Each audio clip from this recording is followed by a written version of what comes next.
Hi, everybody. I'm Deborah Birnbaum, the president editor-in-chief of TV Guide magazine, and it's my pleasure to welcome you to the panel of Scandal.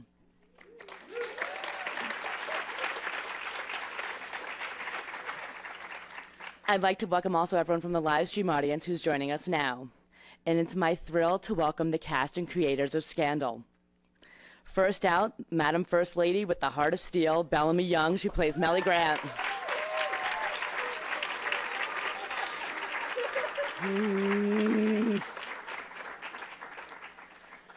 He's the he's the chief of staff, who I'm still a little bit mad at, Cyrus Bean, played by Jeff Perry.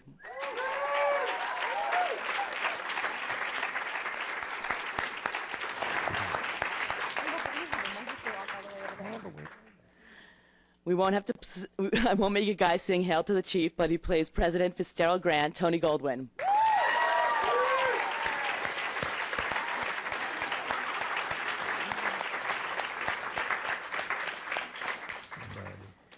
And now let's bring out our gladiators in suits.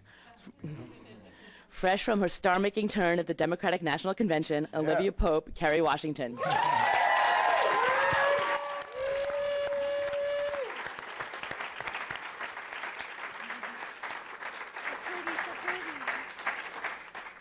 She's the woman behind the summer's biggest mystery, Quinn Perkins, played by Katie Lowes.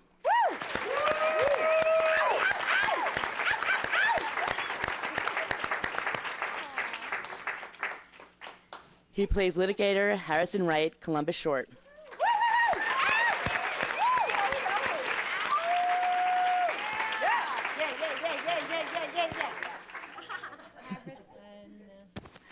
She plays investigator Abby Whelan, Darby Stanchfield.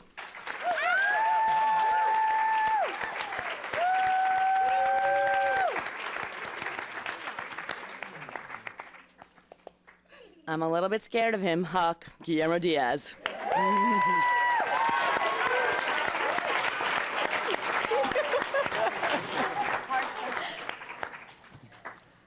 And the creators of all of this genius, executive producer Betsy Beers.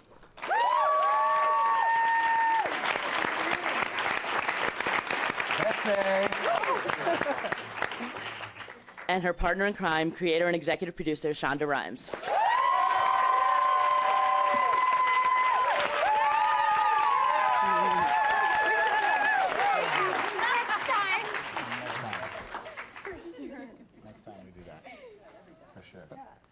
Hi, everyone. Hello. Hi. So my first question's got to be, how hard was it to keep that secret all summer? I don't think it was hard for them because they didn't know. So you're just finding out now, watching it?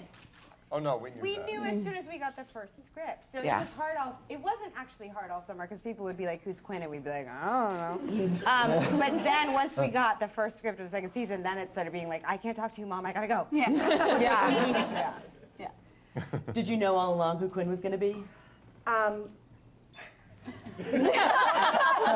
Sometimes I knew and sometimes I didn't know. It changed over time. It evolved. The writers and I really worked hard to find something that we felt was compelling.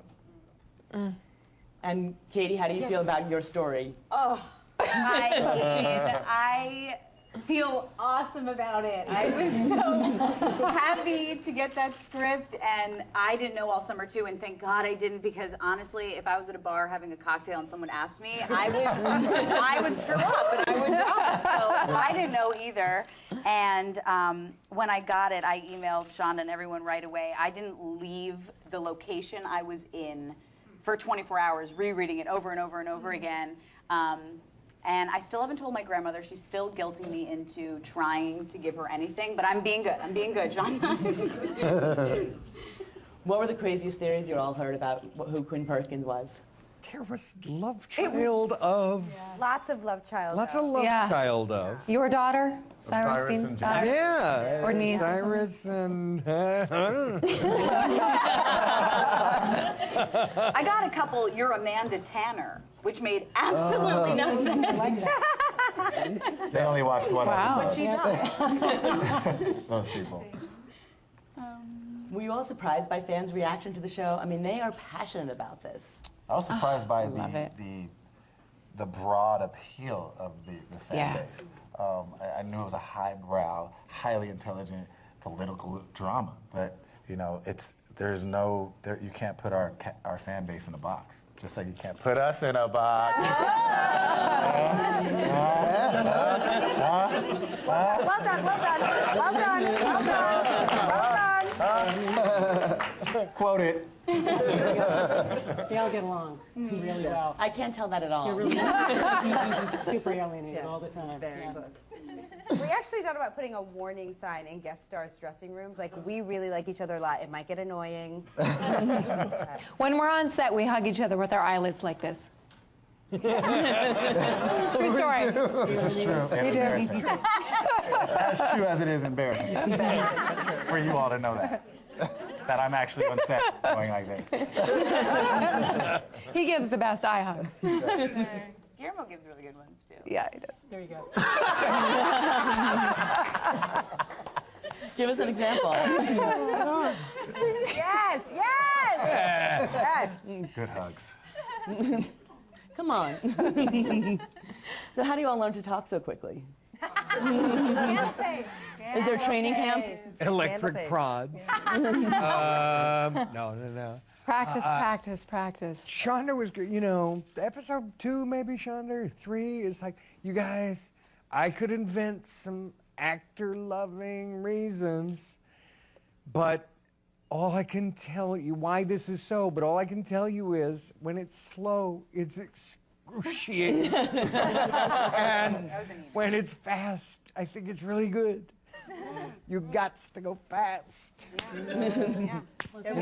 We only slow down 2 times in the show. We slow down when Fitz and Olivia are together. The show is purposely slows down for that. And we slow down when Fitz and Mellie are together because it feels right. You know, the pain of both of those relationships feels right. Everything else needs to move at lightning pace or else the show, it stagnates. It's just necessary. And actually, for the record, Katie Lowe's is the fastest auditioner I have seen. It was amazing. Over years of show business history. In I've my life. never, ever seen anybody audition It was and talk unbelievable. that fast. She just said in passing, sort of, can you speed it up? And it was like it created a whole new sound speed record for actors I've been in this told country. to talk slowly my whole life, and I love this job.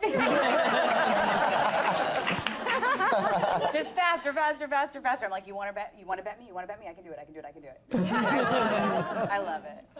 You want to get it all in. Those scripts are so dense, and you don't want anything to get cut. You don't want anything to be left behind, so you want to make sure that it's in there. That was another reason. The scripts tend to be about 10 pages longer than other 1-hour shows, and they were like, if you want all the good writing in there, then you got to talk faster. So we want all the good writing in there. And the scenes just work better. Yes, they do. Yeah. You know, can one feel thing it. is they should go faster, but Yes. you realize, why the scene doesn't quite feel right? Like, what are we doing wrong? As soon as you go fast, you realize. Try twice as fast. And like, oh! Now it works. But even if you try to say the dialogue in some actory inspired pauses, you're gonna mess up because it's like once you're in, it's go, get it out, or it's gonna be take 2. And a lot of that is the world of the show. You know, I mean, when you work in crisis management, it is a fast-paced world.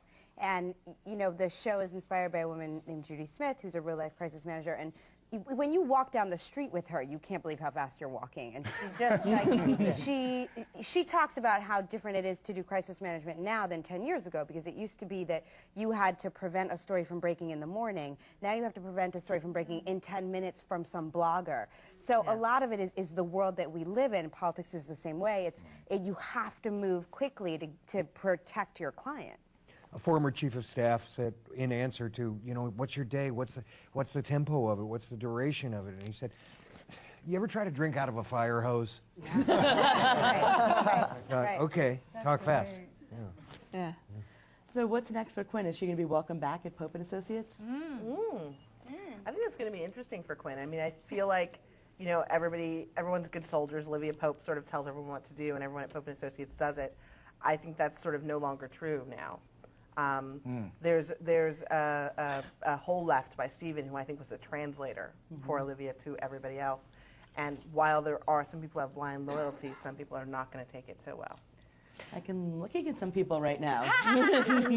2 words for you: office politics. So how's that going to play out? It's Shonda just scandalous. No one's listening. Right here. Just in a way that you can't even Starts to imagine. peek too much, she's gonna get sniped from the back. Oh. My lips are. Darby gets escorted. That's why we've got you here. That's hilarious. And what's behind Huck's loyalty to Olivia? He has there's some roots going on there. Yeah. Well, I mean, Olivia saved his life, right? I mean, he was homeless on the street, and she always believed in him and knew that he had all these talents and brought him under her wing. And he's just, you know, like when you have a stray dog and you bring him home, and they just never leave your side. They love you unconditionally, and that's how I feel.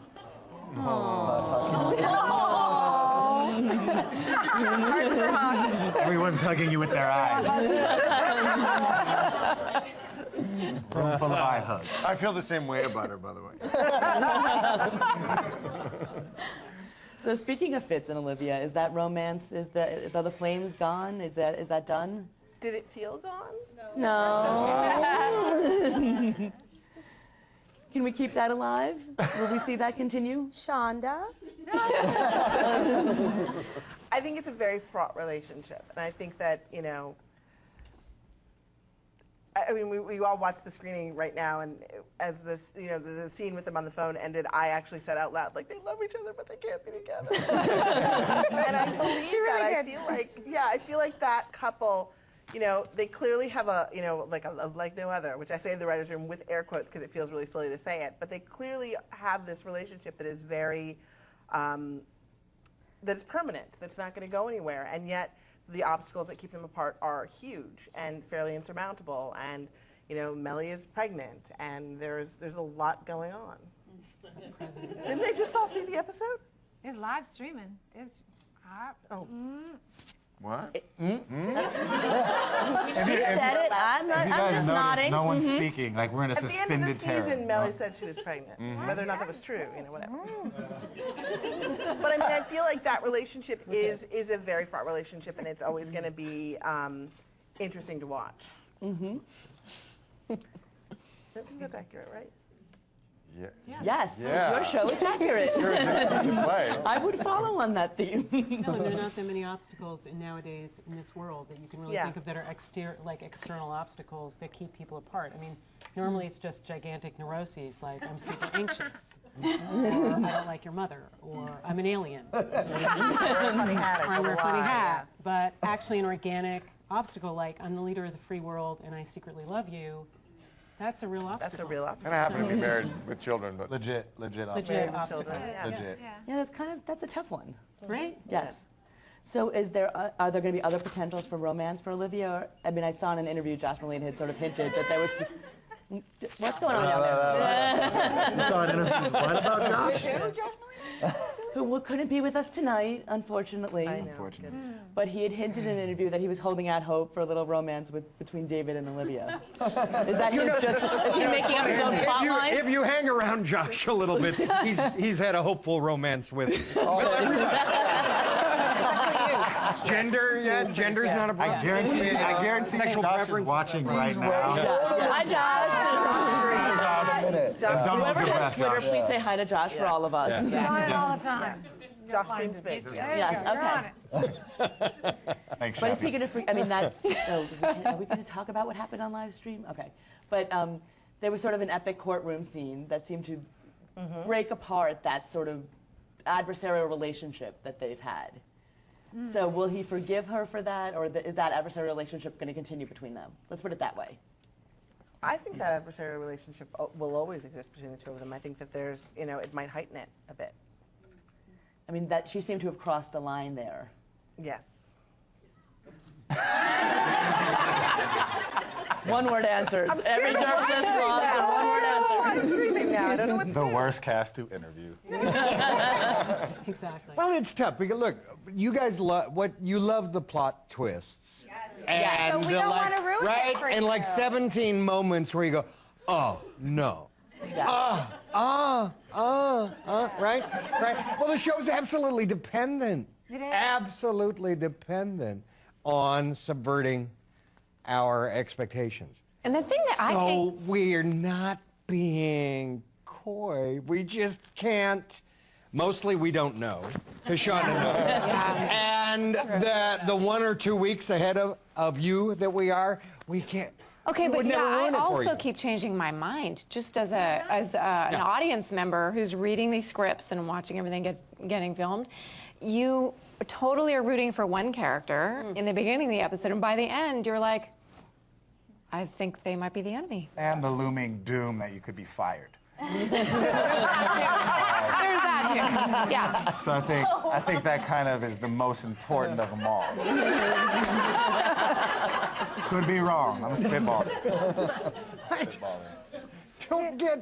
Don't bring honesty into it. Jesus. Well, I think speaking of characters who've surprised us, I think Bellamy, Mellie Grant has fallen into that category. I clap for the writers. Every time I get a script, I can't believe my fortune. I really, truly can't. Mellie has been an incredible, continues to be an incredible ride this season, because I get to be around now. They let me be here all the time now. Yes, congratulations on being made a series regular. Crazy, crazy, wonderful stuff. Which, you know, but maybe not everyone. She's every man's dream bride. I have a lot of compassion for Mellie. It's interesting. I feel like that character, I have a lot of compassion for that character because I feel like she's in a terrible position and she might seem like a villain, but when you look at the story from her side, and it's interesting, most often we are looking at that kind of story from the side of the wife. This show just happens to look at it from the side of the mistress. But when you look at it from her side, you fully get how she feels. Because it's always written with the pain underneath. You know, it's hard when you love someone and you're married to them and then they meet the love of their life subsequently. Like that is some heartbreaking stuff. So yeah. And so every time, you know, it took me a whole season to get used to yelling at Sweet Tony Goldwyn because he's such a honeypot. But now I've kind of settled into it. But still, and then always, they always like the scripts always come with this, like with the pain underneath, you know, whatever's going on. It's a horrible, heartbreaking joy. I love that scene tonight that you guys just watched, right? Where she pulls the East. You didn't watch? Live stream. You guys? Oh, you guys didn't watch? They watched. But there are people out there making You're gonna live streamers. We're gonna love. Normally unawkwardly killed reading the White House. 17 surprises in one scene. Cast of Jeff's not the real chief of staff. He wouldn't get security clearance. We just saved your job. Let him keep going. It's fine. He's doing fine. Let him keep talking. I'm good. I'm good, right? Yeah, don't. What were you saying, Jeff? That was fine. No. It's an incredible scene. You'll see what I mean in 3 weeks.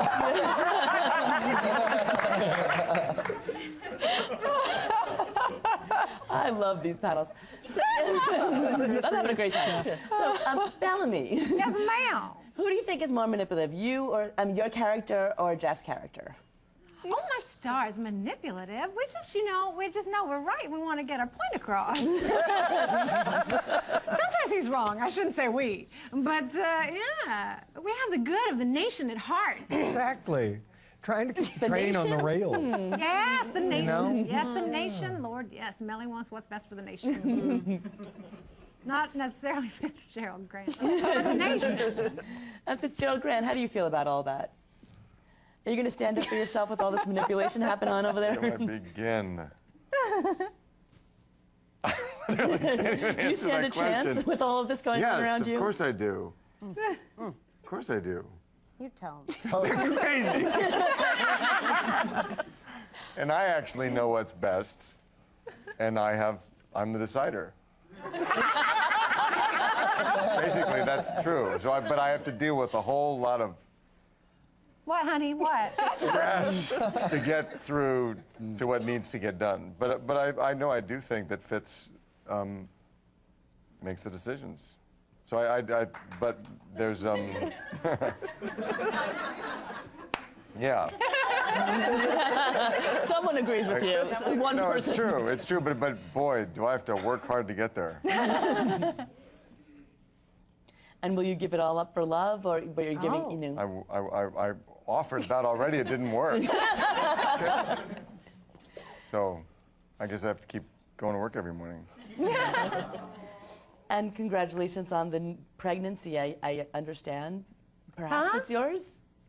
It's Perhaps it's mine. Wait, who's pregnant? Well, you know, I'm not willing to, you know. She's pregnant, right? She called me fat. We don't want to. She called me fat. I'm gonna just throw it out left there. season 1 saying that she was pregnant, right? she was gonna have a baby. So yes. Could it be possibly not yours? It's Harrison's. You asking me? Right? I'm just not willing to accept anything. Maybe I watch too much television. Just saying. That is a valid, interesting question. That Thank is a you. valid, interesting question. Says Shonda Rhimes, the editor of TV Guide. Thank you. I'll take that as a compliment. Yeah. Okay. All right. Probably not going to be true, but anyway, just putting it out there. All right. I just want you guys to know that we so identify with every ounce of frustration. Because we go through this every day at work. We are trying to get more answers. I threatened to steal a writer's laptop today. And it's exciting. I mean, it really is. It's the thing that's most thrilling and most fun and crazy making about our show is that we never know where it's going. We don't know what's going. I mean, I actually had a producer call me a couple weeks ago because a script had arrived in my trailer, and we've never talked script before. We talk schedule, this producer and I. She called me and was like, "Skip to the last page," because the last scene of the episode was so thrilling and crazy, and I was like, I'm not doing that. I wound up hanging up on my producer, and we all had that reaction with each other, and we have that every week. Every week we are pulling over on the side I read of the scripts road. illegally. I read them in the car, on the phone. We can't. Illegally. We can't stop. We can't stop. We need to read it, and we're immediately emailing each other about, oh my God, what you get to do in that scene, and what you. Oh my God, your stuff is exciting. Can you Josh told everyone we had to stop. Yes, Josh. Josh Muniz, because we said every time we would read a script, can you believe it? Oh my God, it's so amazing. And Giant Josh email said, thread. they're going, you people, we may be doing this for a very long time. I love you all, but this has to stop.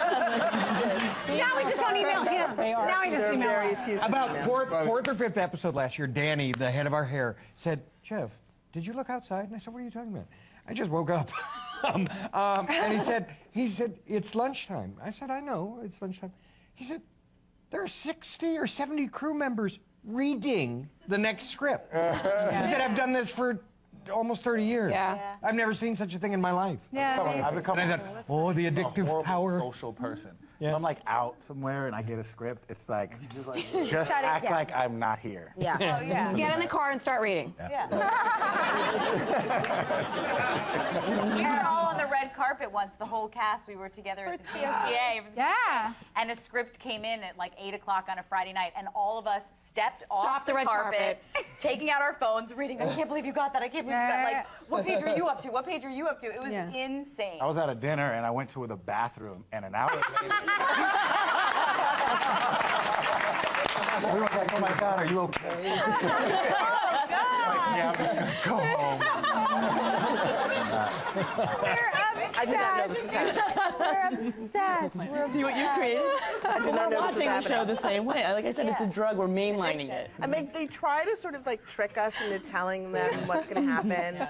Like somebody will come to. I remember telling somebody came to me and they said, "What did I do?" And I said, "Well, just pretend you killed somebody and buried them in the backyard." Like that's like the best I can come up with as like an example of something bad. But I can't tell you what you did. And they're like, "That doesn't help me." And I was like, "That's all I got."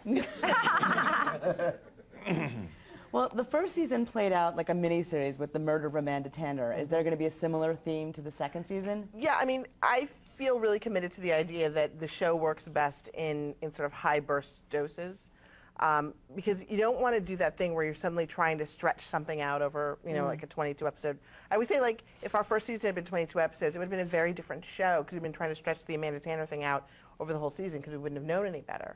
Now we sort of know what works, and there's a pace to it that works really well. And so we're really looking at this season as if, we're telling it in these short bursts, and there's this story that's going to happen for this period of time, and then this story that's going to happen for the second period of time.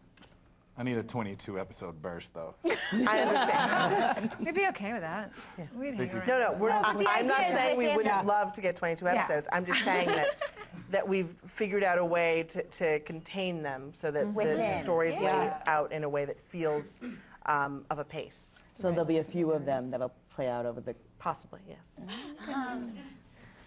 That may or may not answer questions that have been posed in the first episode that we may or may not have seen, that some of us may or may not know. Possibly. Possibly. Okay. Lovely. You knew this wasn't going to be easy. I know. You knew this wasn't going to be easy. No, I knew this wasn't going to be easy, but I'm going to try. Because I love this stuff. Okay, next question. Will the other thing that I think is fun too, the cases of the week. Mm-hmm. How challenging is it to come up with ones that are surprising and fresh, especially in this crazy election season? You know what's amazing is that honestly, there are things that come out in the news that we could not make up. Yeah. We literally come to work and go, if we had made this up and put this on the show, people would say that's the most ridiculous thing I'd ever heard. And it just happened. It just keeps laying itself out in this way that feels insane. So we've got a ton of stories. We're fine. How involved has Judy Smith been? Is she still playing a role in the show? Judy plays a really pivotal role in the show for us. I mean, not only does she read every script and sort of give us her notes, but the thing that I relish the most, and I don't know if Kerry has the same thing, but I call Judy up and say, what if this happened? Like, I make up a scenario of some scandal, and then Judy tells me how she'd solve it. That's really, because she can't tell us her personal, real stories of scandals that she's done, because obviously she wouldn't be such a great fixer if she told us stuff. But I can make up scenarios and go, okay, I'm a senator caught with his pants down. What do I do? And then Judy would tell me like how she'd solve that problem. And those specifics sometimes help us in great ways. She's also sort of reading every script and sort of telling us what's factual and what's not. So it's really helpful. The other thing she does for us is that it's such a high stakes world that it's kind of surreal, the level of power that you're dealing with, right? You're dealing with the White House, you're dealing with cases that involve life or death situations, you're dealing with the most powerful people in the world on the absolute worst days of their lives. And so that's a high level of intensity to sustain in a real way. But she gives us the details to help us do that. I can call her and say, so in the middle of the night, when you get this horrific phone call and you show up at this place, how does it feel? What do you think? What do you wear? When somebody's in court and trying to figure out how to, what would I tell her to put on? What would we decide is the best way to wear her hair? What is, you get to really problem solve these situations that are absurdly high stakes in practical ways, which as actors is invaluable.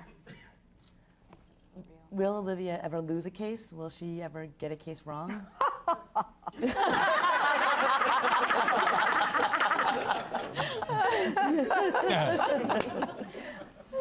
I guess that was my answer. That was your answer. Listen, it's scary, for those of you who watched the first one, things happen that are terrifying, We're really good at our jobs, but we're human. We're human, and we're fallible. But she does wear the white hat. She's wrong about her life. She may lose the life case. Yeah. Whoa. Nicely put. Oh. The Steve. That's quotable. Yeah. Quote it. That's 2 for me.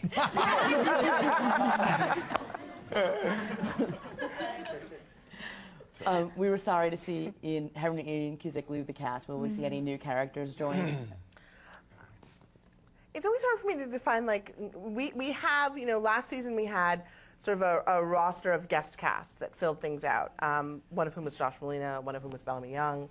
And then we had, other people. This season there are guest casts that sort of move through that play pivotal roles. It's hard for me to tell you what those roles will be until the season's done. But yes, we have people who are playing pivotal roles this season. Will any of those pivotal roles be love interests for any of the characters? Ooh. Possibly. Possibly. Okay.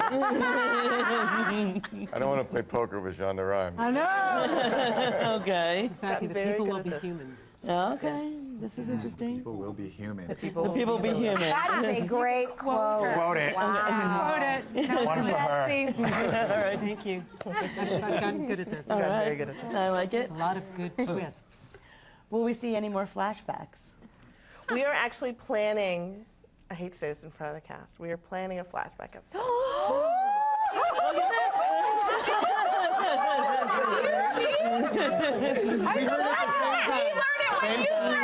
My queen, can you bestow upon us? Please. That's all I'm going to say. Breathe, my queen. That's it.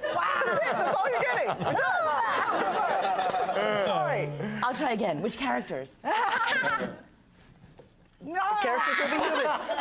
The characters will be human. He will be human. The characters will be. They will be human. They will be. No. Be human. It will be a time period. I can't wait. We're still planning it, so it's not right to talk about it yet. We're going back to colonial. Colonial throwback. That could get really complicated. Vampires. Olivia Pope, the original. The Dolly Madison episode, yeah.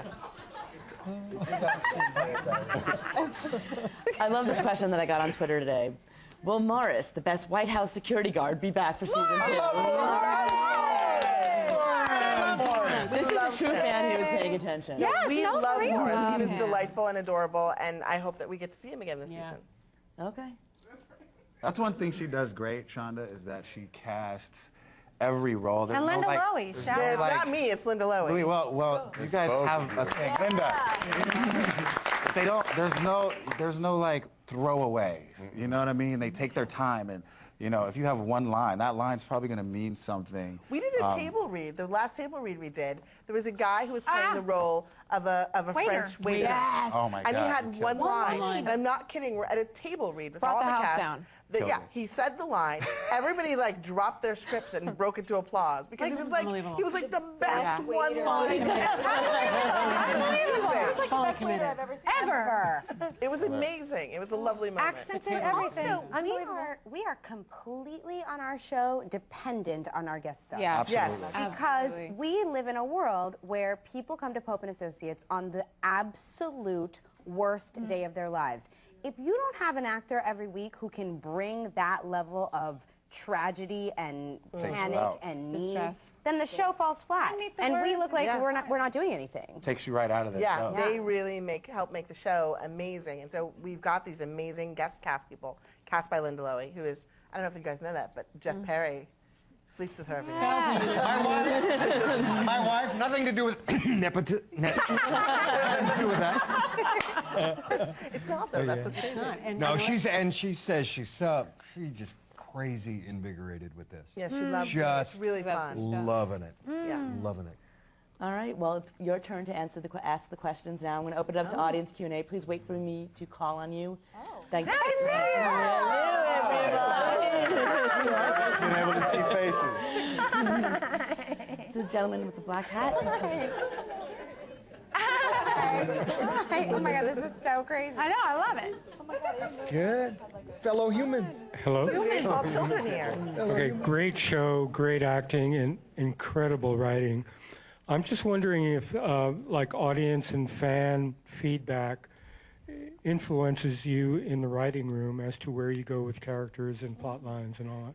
You know what's interesting? I've had this question before a lot. I mean, a lot with other shows. And what's interesting that I always want people to understand is we're so far ahead of you that your feedback, while interesting, can't actually affect the story. Because by the time you've seen it, we're already 5 episodes in the future. So it's really intriguing to me to hear what the audience thinks. And sometimes, you know, like watching Twitter while the episode airs is an amazing way to see what people are thinking of what you're doing. But by the time you're reacting, we're so far past the thing that you're reacting to that it's hard for audience feedback to make a difference in where we go with the stories. Except for maybe for like a season finale. However, we love your feedback. No, we do. No. We do. Oh, We do. I like to be honest. So don't try to fix fix it. I like to be honest about it because I think that I think sometimes I feel like the fans' frustration, like we've all said this thing. Yeah. And I'm like, we're so far ahead. Like we can't do anything about that now. Right. We're already off in a direction. Right. So I don't want you to feel like it's not that it doesn't matter, because trust me, I read it all. It's really interesting to me to hear what everyone's thinking and how it comes out. And we talk about it in the writers' room a lot. But it's just the nature of the beast. And we're so far ahead because we're such an organized production. There you go. Mary Howard. Mary Howard. And Brad. Yes. Otherwise known as Brad. Actually, Brad. it's fun. Thank you very much. Well Thank done. you. Well Yes, done. thanks a lot. Next question. Up there? I'm going to try to keep this short and sweet because I'm definitely a gladiator. We know that. I know that face. My co-host and I, we do a recap show on AfterBuzz TV about Scandal, and I swear that it's the #1 reason I got on Twitter. And my friends are annoyed because all I do is tweet scandal, scandal, scandal. But how much do you think that your involvement online has helped to create a cult following, and you're only about to start season 2? It's like the reason Obama, I think, halfway got elected last term. It was this. No, it's laugh, but it's actually real. The social media, I was not a believer. I don't think any of us really were except Kerry. She's like the, you know. And Josh. And Josh. But None of us were on Twitter before we did this show, and I think it made a huge difference. Oh my In God. true Olivia Pope fashion, I decided that the best way to go about it was to ask Shonda to email everybody to get on Twitter because You did I'm joining because I'm like, Shonda's asking us to join. Exactly. I was like, Twitter. None of us wanted to join.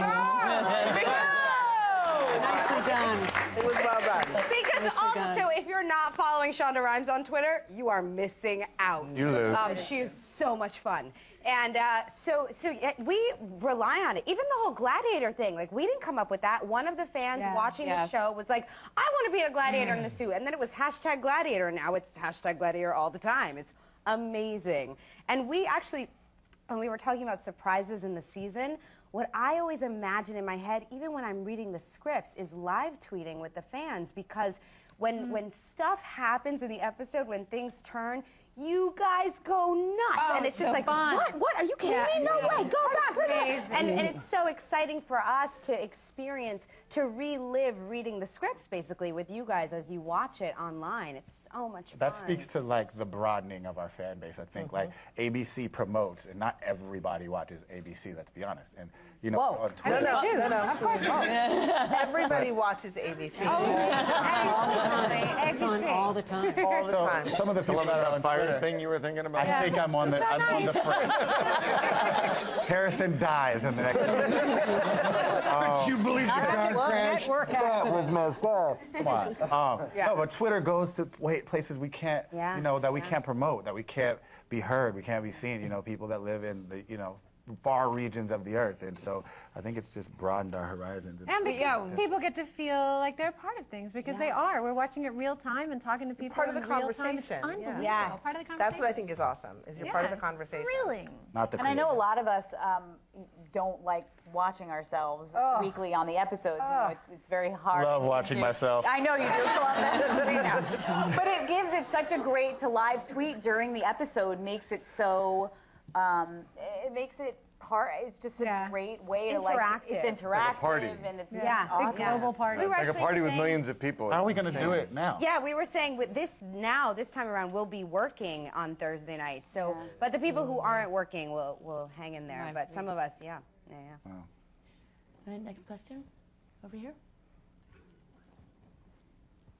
Hi, this is for Betsy and Shonda.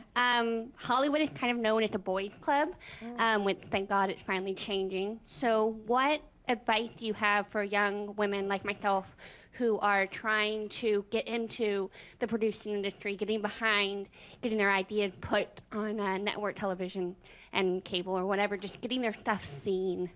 You know, Betsy and I have talked about this a bunch, because we get asked this question a lot, like, you're two women in Hollywood, how does that work?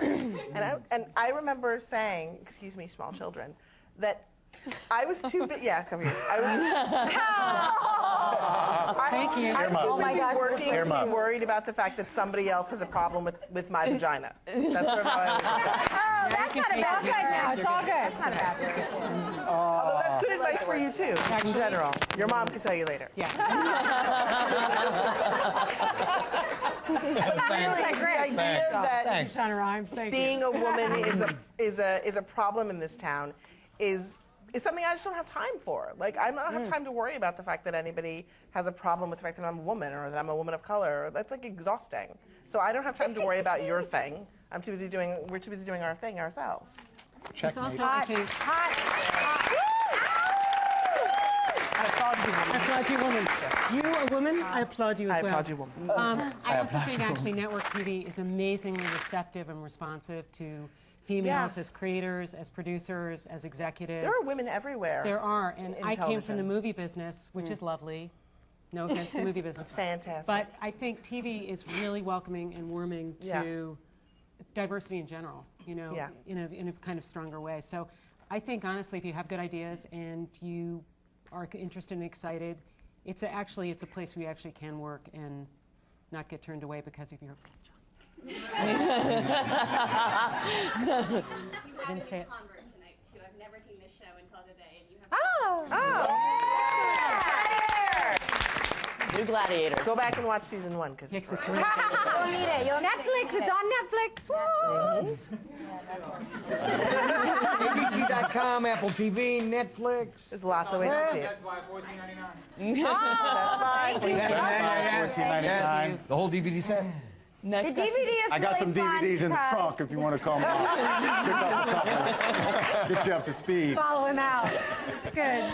The DVD is fun because it has behind-the-scenes stuff, including audition footage for all of it. Yes. Which is great. Yep. I think we need to see that. That's great. Yeah. All right, next question up there as well. Hi, everyone. And as much as I would love to ask all of you a question, my question is actually for Shonda Rhimes as a fellow USC student. I want to say fight on. And second of all, I just wonder, the beginning of the season 1 was very case of the week procedural with the Amanda Tanner serial storyline going on. And at the end of the season, it became much more serialized with the case of the week kind of falling away. At the season 2 premiere, we kind of got that case of the week back. How do you balance that serialized and procedural storyline? Do you try to think, we need 60% serialized, 40% case of the week, or is it really a play it by ear, organically how it comes about? I think it's about what feels right. I mean, we sit in the writer's room and we talk about this a lot, like what are we going to do this week, but it's really about, the pacing of the show we really did it on instinct season 1. It was about what felt right season 1 and how much story we had to lay out. And this season we're doing it the same way. Like we're sort of instinctively laying out what feels right. This episode feels like it needs procedural. This episode feels like it may not. So it's just about how it's going to lay out and how it feels. You can't plan that kind of thing. There's no formula. People always say like what's the formula for making a good television show? I have no idea. I just know what feels right when we're doing it. Geez, no idea gets you a lot.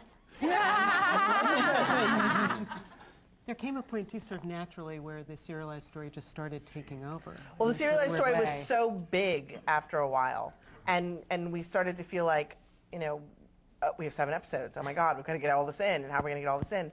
But also, just after a point, it literally, pace-wise, it just felt right to just be on that story. And it ended with a great mystery. Let's put it that way. Yes. Well, thank you all for coming tonight. It was a fantastic panel. Thank you all. Thank you guys. Thank you. It was great fun.